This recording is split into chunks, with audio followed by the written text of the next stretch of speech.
Entitled owners let their unleashed dog attack our dog. Hiya. Just want to say this is my first post I'm making on here, so if I do anything wrong or use the wrong flair, please let me know. I'm still a bit confused with how stuff works here.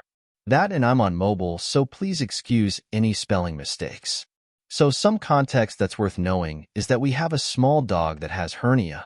At least I'm pretty sure it's called that. Basically, he has some issues with his back/spine, which as long as we are careful with him and not let him jump/climb/stress his back too much, it slowly gets better and heals.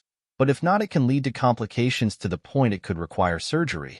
That's at least what I've been told by my parents.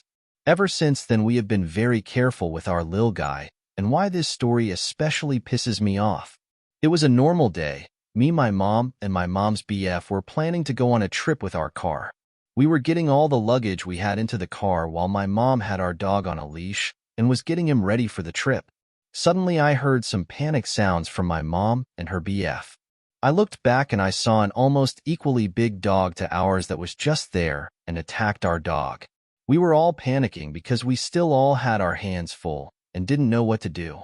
My mom's BF, let's call him Jack, tried to get between the dogs and shoo the Rouge dog away, saying some curse words in the process. Luckily, the little Fcore got scared of him, probably because of all the noise we made, Oswell LOL, and ran back to its owner, who at the time was literally on the other side of the very large parking lot. And I can't stress this enough. She was very far away and walking very casually and slowly like nothing happened. Not even calling the dog or anything.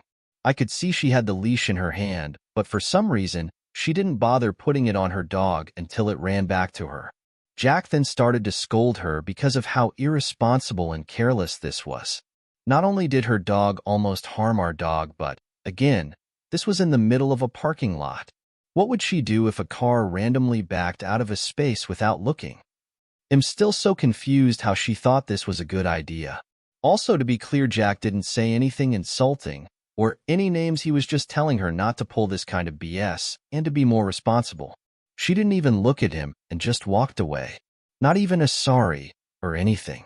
Flat out ignored eye contact and got out of there.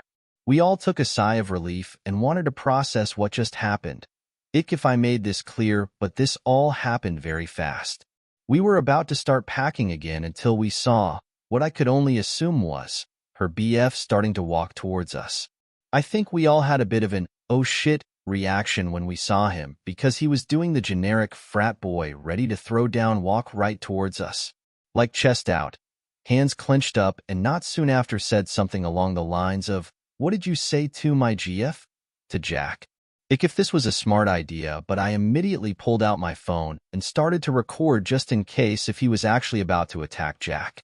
Something evidence if we wanted to report this to the police something. A very panicked decision on my part, lol.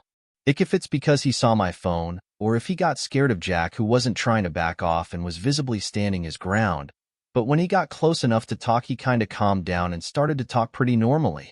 I think he assumed that when Jack was cursing out the dog, he was actually talking to his GF, but there's also a chance he could have also just wanted to find an excuse to lash out at us, tbh.